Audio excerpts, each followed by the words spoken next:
Hola, te damos la bienvenida a esta nueva exploración sonora. Hoy nos metemos con un tema, un elemento esencial casi místico de la producción musical, la reverberación o reverb. Ajá. Esa capa que puede dar desde una atmósfera íntima hasta una inmensidad, wow, catedralicia, pero que, si la usas mal, te puede dejar una mezcla toda fangosa, ¿verdad? Totalmente.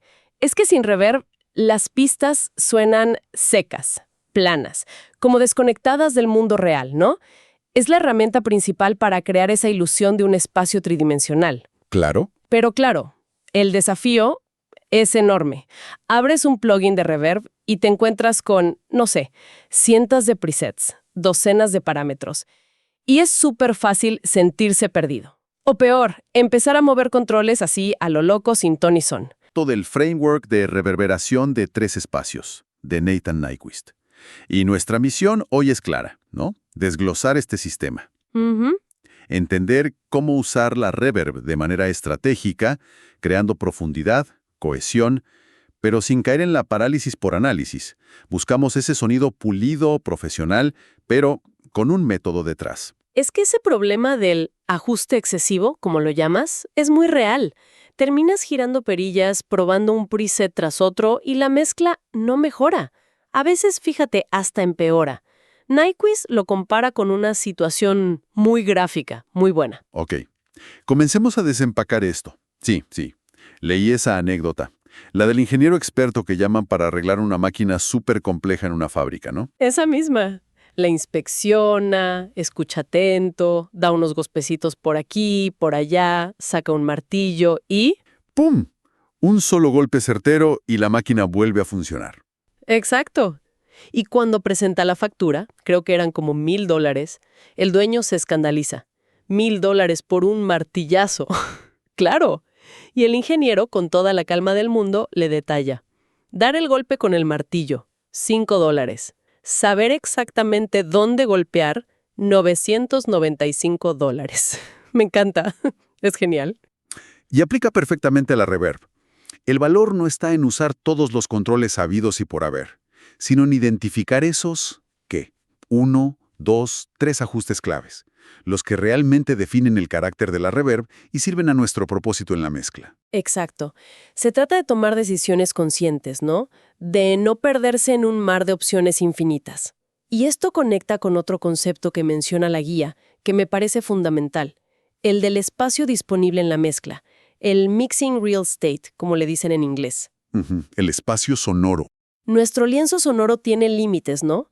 Si lo inundamos con colas de reverb larguísimas y densas por todos lados, pues perdemos claridad. Los instrumentos empiezan a empastar. Es como intentar meter demasiados muebles en una habitación pequeña. Simplemente no caben, o queda todo apretado y agobiante.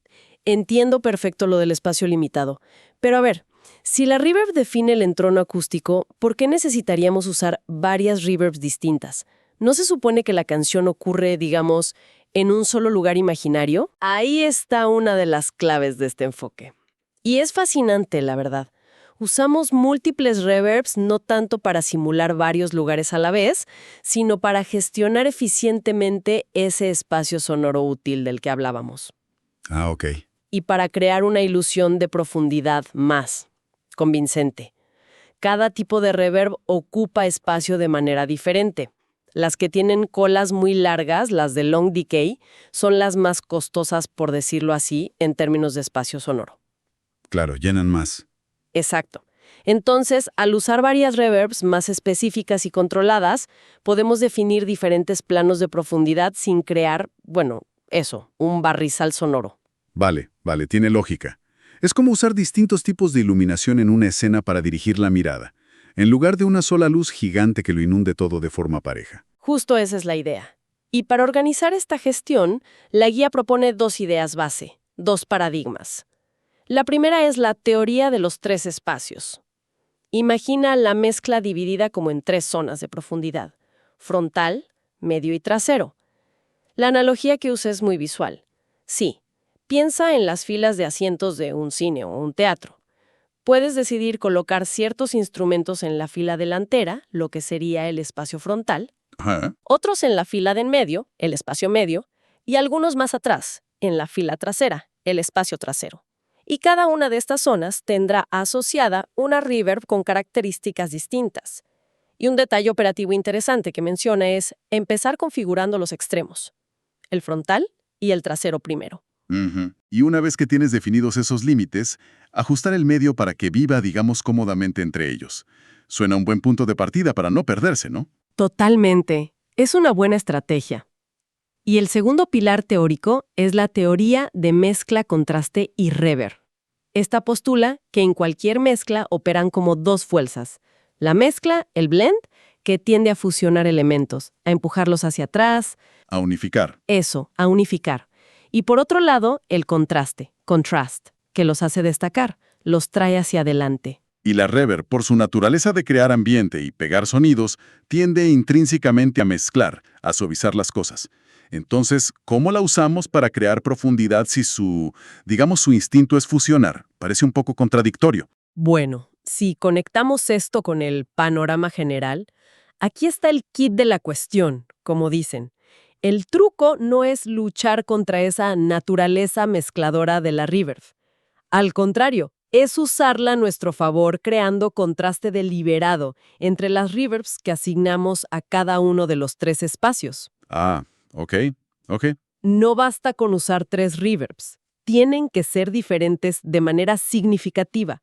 Cuanto más distintos sean sus parámetros clave, su duración, su brillo, cómo empiezan, más se van a separar sónicamente en la percepción del oyente. Claro. Y así crean esas capas de profundidad. Es como usar colores muy diferentes en una pintura para separar bien el primer plano del fondo. Entendido. O sea, no es solo tener 3 reverbs, es hacer que discutan un poquito entre ellas sónicamente hablando para definir bien sus territorios. Exacto.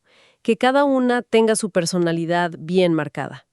Y para construir esto, necesitamos herramientas. La guía clasifica las reverbs según su característica más obvia. El tiempo que tarda en desaparecer la cola, el famoso decay time. Propone usar 3 tipos principales trabajando juntos. Una de decaimiento corto, short decay, una de decaimiento medio, medium decay, y una de decaimiento largo, long decay. Correcto. Y aunque los plugins de reverb pueden tener, muchísimos controles, la guía sabiamente nos enfoca en los 3 grandes, los que nos dan, digamos, el 80% del control sobre el carácter de la reverb con solo unos pocos ajustes. ¿Y cuáles son esos 3? Pre-delay, decay y high cut, o el filtro de corte de agudos.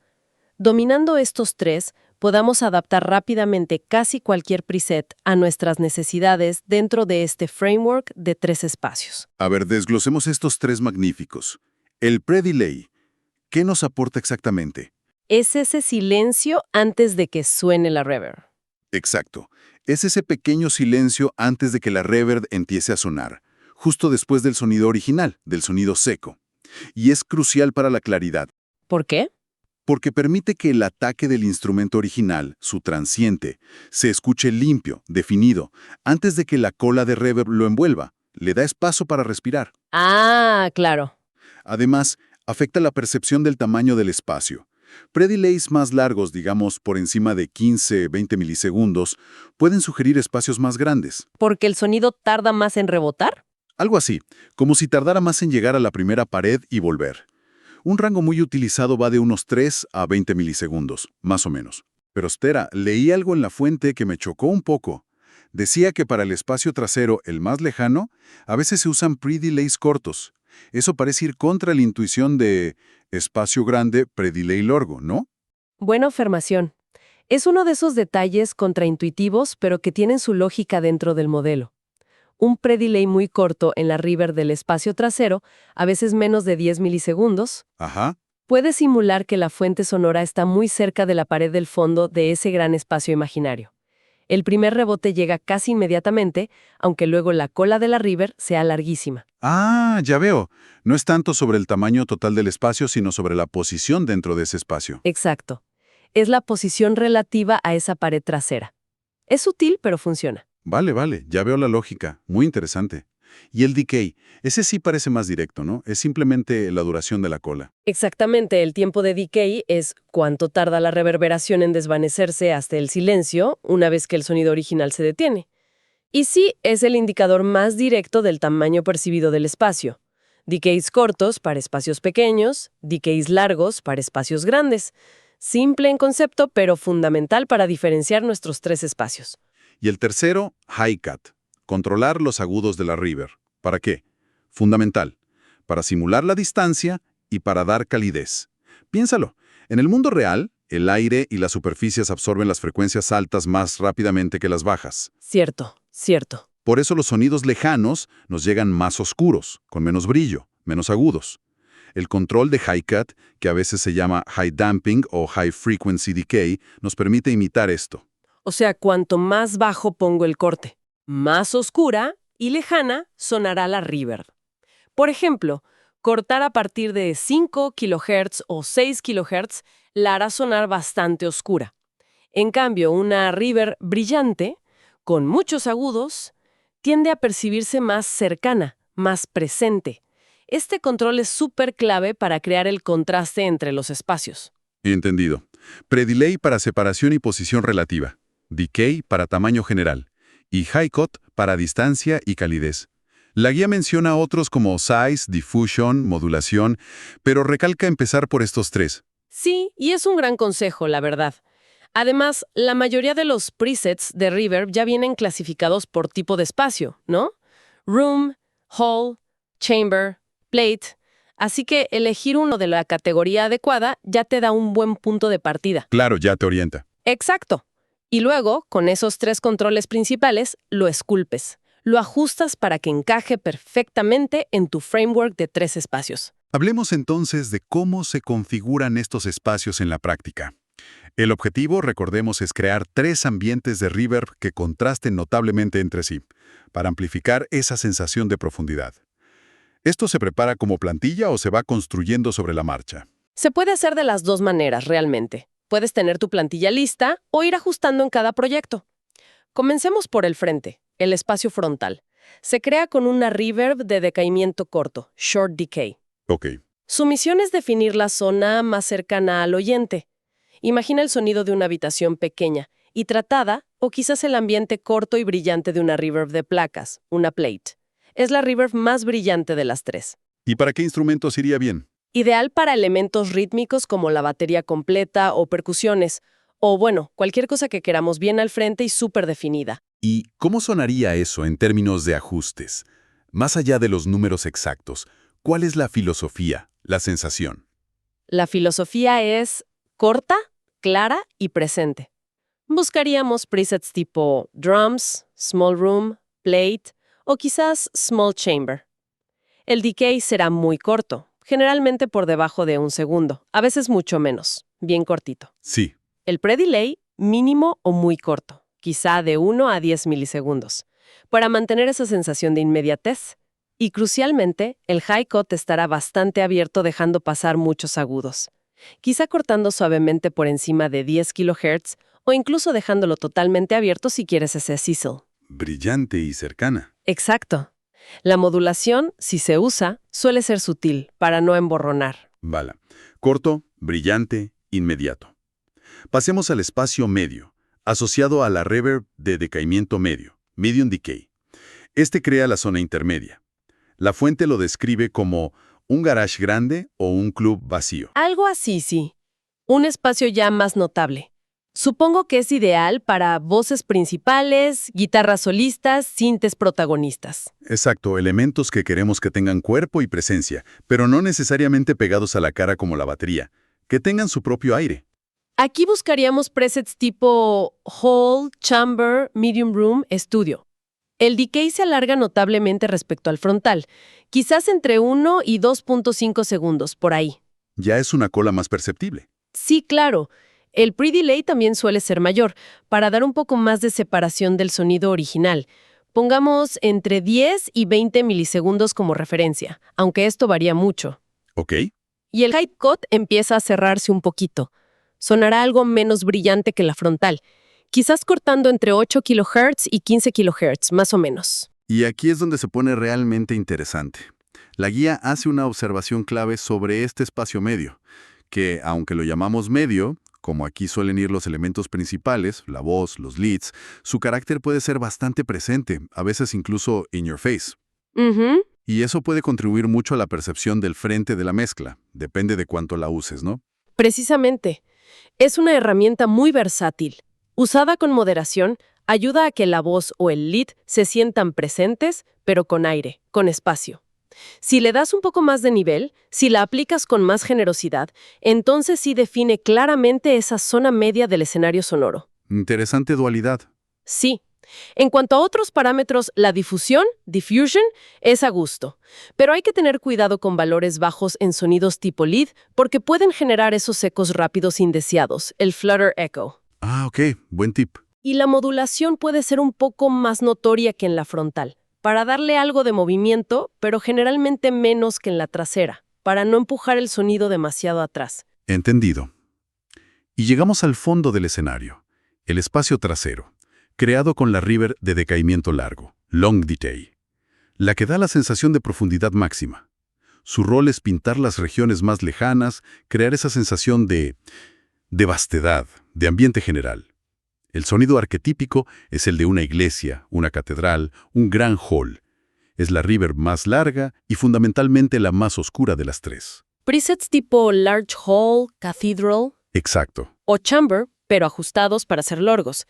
El decay aquí es generoso, de 2.5 segundos en adelante, a veces hasta 6 u 8 segundos o incluso más, dependiendo mucho del tempo y la densidad de la canción, claro. No quieres un lavado tampoco. Claro, hay que ajustarlo. Y recordamos el detalle contraintuitivo del pre-delay corto aquí. Sí, eso me quedó grabado. A menudo se usan pre-delays cortos, por debajo de 15 ms, incluso menos de 10 ms, simulando esa cercanía a la pared trasera lejana. Pero lo más distintivo junto con el decay largo es el high cut. Aquí es donde se nota más el corte, ¿no? Aquí es donde más se nota, sí. Se sitúa bastante bajo, quizás entre 5 kHz y 10 kHz. Esto realmente ayuda a empujar este sonido hacia el fondo y a diferenciarlo claramente del brillo de los espacios frontal y medio. Es el contraste clave en el brillo. Exacto. La difusión suele estar al máximo para una cola suave y homogénea. Y la modulación puede ser más profunda aquí, para añadir riqueza y movimiento a esa cola larga, que no sea estática. Es fascinante cómo se busca activamente el contraste en cada parámetro clave. Decay, corto medio largo, pre-delay, corto medio corto pero trasero, y high cut, brillante medio oscuro. No es nada casual. Nada casual. Es diseño sonoro puro. Es pensar la reverb arquitectónicamente. La guía también menciona de pasada una posible cuarta reverb, ¿no? La llamada FX Decay o Utility Reverb. Sí, algo mencionó. Pero aclara que no forma parte del núcleo de los 3 espacios principales. Es más bien una herramienta para efectos especiales puntuales que quizás no encajen bien en los otros 3. Como para un delay muy específico o algo así. Exacto. Un delay que queremos difuminar un poco, un efecto vocal extraño. Se suele usar un decay intermedio para no ensuciar demasiado la mezcla general, pero la recomendación es intentar siempre resolverlo primero con las 3 principales, para mantener la coherencia espacial del framework. Tiene sentido mantener el sistema lo más simple y coherente posible. Ahora, una vez que tenemos estas 3 reverbs configuradas, cada una en su bus auxiliar, simplemente enviamos las pistas y ya está. La guía habla mucho de ecualizar las propias reverbs. ¿Por qué haríamos eso? ¿No basta con ecualizar los instrumentos originales? Ecualizar el retorno de la reverb, o sea, la señal procesada que vuelve del plugin, es un paso crucial. Y sí, a menudo se pasa por alto. ¿Y por qué es tan crucial? Nos permite darle la forma final a la reverb para que cumpla su función, crear espacio, ambiente, pero sin estorbar, sin enmascarar los instrumentos originales, sobre todo en momentos densos de la mezcla, como los estribillos. Claro, cuando todo está sonando a la vez. Exacto. Te permite controlar la densidad frecuencial de la propia reverb, que no se coma frecuencias importantes de otros instrumentos. Y aquí viene una idea que me pareció casi paradójica del material que leímos, que a veces quitarle frecuencias a la reverb con un EQ puede hacer que la mezcla suene más grande y profunda. ¿Cómo es eso? Exacto. Suena raro, ¿verdad? Pero tiene toda la lógica. Al limpiar ciertas frecuencias de la reverb, especialmente los graves y medios graves que pueden chocar con el bajo o el bombo, o esos medios que compiten con la voz, Libero espacio, permites que los instrumentos originales respiren mejor, definan mejor su propio espacio, mientras la reverb sigue aportando la sensación de ambiente general, pero de forma más limpia. Es un caso clásico de menos es más que funciona sorprendentemente bien. Vale, me has convencido de la necesidad. ¿Hay pautas generales de EQ para cada uno de los 3 espacios? ¿Algún punto de partida? Sí, la fuente da unas guías bastante lógicas. Para el espacio frontal, pensando en baterías con reverb tipo plate, por ejemplo, a menudo se aplica un corte de graves, un low cut, bastante agresivo. ¿Qué tan agresivo? Pues empezando quizás en 120 Hz, pero pudiendo subir incluso hasta 500 Hz si solo buscas el aire, el sizzle, y quieres mantener los graves y medios graves totalmente limpios para el bombo y la caja originales. ¡Wow! Hasta 500 Hz es bastante. Sí, depende de lo que busques. Los medios como el decay es tan corto, a menudo no necesitan mucho ajuste. Y los agudos, para mantener ese brillo frontal, se suelen dejar pasar bastante, hasta 10-15 kHz, o cortar muy suavemente si la reverb es demasiado chispeante para la mezcla general. Ok. ¿Y para el espacio medio? El de las voces, los leads. Aquí el low cut suele estar también presente, claro, para evitar acumulación de graves, quizás alrededor de 120-150 Hz. En la zona media, donde viven las voces y muchos instrumentos melódicos, es común hacer una pequeña y amplia atenuación. Un dip. Eso, un dip suave, de 1 a 2 dB no más, alrededor de 1 kHz o donde sea necesario para dar más claridad al elemento principal que va a esa reverb, para que la voz corte mejor, por ejemplo. Tiene sentido. Y los agudos se mantienen relativamente abiertos, con el high cut del EQ entre 8 y 15 kHz, para conservar la presencia, pero no tan brillantes como en el espacio frontal, ya un poquito más controlados. Y finalmente para el espacio trasero, el ambiental. ¿Cómo lo ecualizamos? Aquí aplicamos un low cut similar a los otros para limpieza general, quizás 150 Hz o menos. En los medios, también podríamos necesitar ese suave dip si la mezcla es muy densa y la reverb trasera está aportando mucho en esa zona. Pero la clave está en los agudos, imagino. Ahí está la diferencia clave, sí. Aquí aplicamos el high cut más pronunciado con el EQ, además del que ya tenga el propio preset o el control del plugin, quizás reforzando el corte entre 5 kHz y 10 kHz. Para empujarlo bien atrás. Exacto. Esto es fundamental para empujar sónicamente este espacio hacia atrás y crear ese contraste oscuro con el brillo relativo del espacio medio. Refuerza esa percepción de distancia. Y una recomendación general que daban era evitar ecualizaciones muy drásticas, ¿no? Sí, sobre todo con cues muy estrechas, en la reverb, especialmente en la zona media entre 150 Hz y 5 kHz, más o menos, porque puede sonar muy artificial, muy filtrado rápidamente. Si necesitas cambios de balance frecuencial muy específicos que evolucionen con la cola de la reverb. ¿Qué se hace? Ahí es mejor investigar si el plugin de reverb tiene controles internos más avanzados, como los EQ Decay Multipliers o controles de damping por banda. Esos son más sutiles. Clarísimo. O sea, EQ en la reverb no tanto para arreglarla, sino para esculpirla, para que encaje perfectamente en la mezcla sin molestar. Esa es la idea. Integración. Y ya para redondear, la guía presenta una técnica avanzada que llama Mastering Reverb. Suena potente. El pegamento final. Lo es, y así la describe como el pegamento definitivo. La idea es aplicar una única reverb, pero de forma muy, muy sutil a la mezcla completa, justo antes de la masterización o en una etapa de pre-mastering. Una reverb a toda la mezcla. Suena arriesgado. Lo es si te pasas, claro, pero la fuente argumenta que, usada correctamente, puede unificar la mezcla de una forma más natural y cohesiva que, por ejemplo, la compresión del Boss Master sola. Le da como un ambiente común a todo. Interesante. ¿Y cómo se implementa eso sin crear un desastre, un lavado? La técnica habitual es rutear toda la mezcla, todos los instrumentos y efectos ya mezclados, a un bus que podríamos llamar pre-master. Desde este bus se crea un envío, un send, a otro bus auxiliar donde reside esta master reverb. Ok, un envío paralelo. Exacto. Y la clave absoluta es que el nivel de ese envío es muy bajo, casi imperceptible.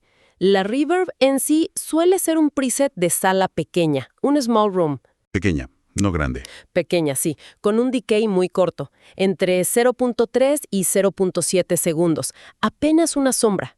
Y muy importante, con un corte de graves considerable, por debajo de 200 Hz para no ensuciar absolutamente nada en el low end. Entiendo. Es casi subliminal. ¿Y cuál es el efecto buscado con algo tan sutil? Simula, de una manera increíblemente delicada, que toda la mezcla está sonando junta en un mismo espacio físico real, por pequeño que sea. Es como el barniz final que le da coherencia a todo el cuadro. Como el aire de la sala. Exacto. Casi no la oyes directamente, pero si la quitas con un bypass, notas que algo de ese pegamento, de esa cohesión, se ha perdido. La fuente incluso sugiere una variante avanzada. ¿Cuál? Colocar esta reverb después de la cadena de mastering, excepto el imitador final, para que su sonido natural no se vea alterado por la compresión o la EQ más agresiva del mastering. Pero eso ya es hilar más fino. Fascinante. Realmente es un sistema completo, desde la concepción inicial de los espacios hasta este toque final de cohesión. Muy bien pensado. Sí, la verdad es que ofrece una estructura, un mapa mental, para una herramienta que a menudo se usa de forma muy intuitiva, pero a veces un poco desordenada. Totalmente. Entonces, ¿qué significa todo esto al final? Pues que, en lugar de andar salpicando reverb aquí y allá, esperando un milagro, podemos adoptar un enfoque de diseño, ¿no? Ujú. Usar conscientemente el contraste entre tres tipos de reverb, corta y brillante, media y presente, larga y oscura, para construir activamente un escenario sonoro tridimensional, que sea claro, profundo y que sirva a la música. Es pasar de reaccionar a crear arquitectura sonora, como decías antes. Exacto. Y eso nos deja con una idea para reflexionar, que planteaba la fuente. Si la reverb es el entorno en el que la mezcla tiene lugar, Ajá. y empezamos a diseñar conscientemente estos entornos sónicos, frontal, medio, trasero, con herramientas como este framework, la pregunta es, ¿cómo podría cambiar esto no solo la mezcla final, sino nuestro propio proceso creativo? Es una pregunta potente, sí. ¿Qué pasaría si pensáramos en el espacio no como un efecto que añadimos al final, casi como un parche, sino como un elemento compositivo más? Claro, Una dimensión más con la que jugar desde el principio, como si fuéramos arquitectos, pero del sonido. ¿Qué nuevas posibilidades se abren al tratar el espacio así? una perspectiva muy potente. Tratar el espacio como un instrumento más en la orquesta sonora. Definitivamente algo en qué pensar y experimentar. Abre puertas a experimentar de otra manera, sin duda, a ser más intencionales con el espacio. Bueno, ha sido una exploración muy reveladora de este framework de tres espacios. Esperamos que estas ideas ayuden a clarificar un poco el uso de esta herramienta tan poderosa como es la reverb.